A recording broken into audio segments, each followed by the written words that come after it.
And today I will be doing a review of the MIYA HIMI Gouache, the 18 color set. A little TLDR, if you don't want to stay till the end of the video, the gouache set is a great starter gouache set. It's only 30 bucks. It's great for its price point in terms of opacity, and overall just great for beginners, I think, in terms of the amount of product that you get.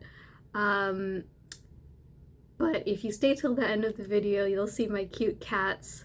And, I would really love it if you guys would, subscribe to my channel. I will be making more art-related videos. Thank you. I brought this set back in 2020. It was a trending art supply, and a lot of artists on YouTube and Instagram were using it. And I thought, the packaging was super cute, and I had never tried gouache before. I had only ever really used like watercolors and acrylics in terms of paint, and I was so mesmerized by how opaque and matte these paints looked. And I primarily saw this video by Jimena Reno. I'm not sure if that's how she pronounces her name, but I saw her video, which I will link somewhere. And that video was so well shot, and the paints look so satisfying. I just had to try it. As you can see, this is the pink 18 color set. I believe it was around like 30 bucks. And I ended up opening all the colors the first day I got them. So I'll show you guys now. So it comes with this little palette that goes on the inside of the cover.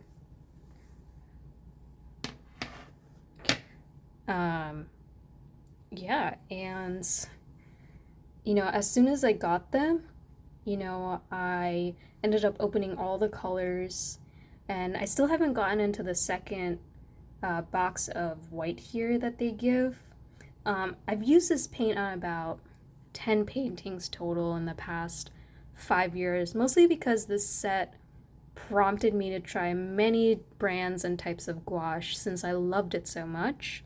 So opening the palette, you see that the paints, they still look nice and moist. This is because I've reactivated them about 3 times now. And there's a lot of videos showing this, so I'll link some of them. But, all you need really is a pipette, or honestly, you could even just cup some water in if you don't have one. But I used a pipette to put some water into each little cup, and then you just mix it around with like a toothpick. I wouldn't use a brush because you'll have to keep washing the brush, but you could also use like a palette knife. And yeah, it takes about like 30 to 40 minutes depending on how dry you let them get. But I find it like a soothing task. And each time you reactivate them, you're technically changing how the paints should act, because you're adding more water compared to the original paint binder. However, the only real change I've noticed is that it is slightly less opaque than, when I first opened these packages. But in terms of like actual opacity, like once you layer the paints on, they remain pretty opaque. They tend to, when I reactivate them and I put them like on the palette, they tend to have a more watery texture versus like the original jelly texture. So it's a little less satisfying, and you might not be able to use like a palette knife to mix the paints, but you can also just mix using a paintbrush, and that would be fine. But when you put the paint to paper, it remains opaque. Like it has the ability to layer that any gouache should, from dark to light. Yeah. And in terms of like you know, light fastness. This is a painting, you know, I did around when I first got this set, and obviously it's a scene from Kiki's Delivery Service, and a lot of people use these paints, I know, to draw like Ghibli scenes, so I did the stereotypical thing. Um, and as you can see, like it's remained pretty like true to the original colors.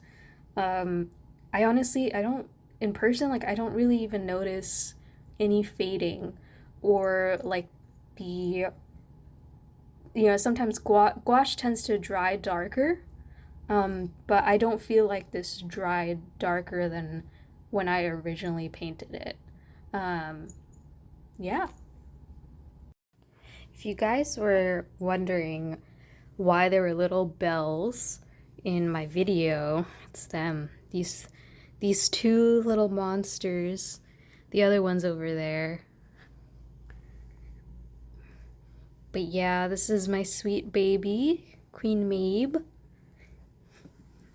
And this is my other sweet baby, Miss Titania.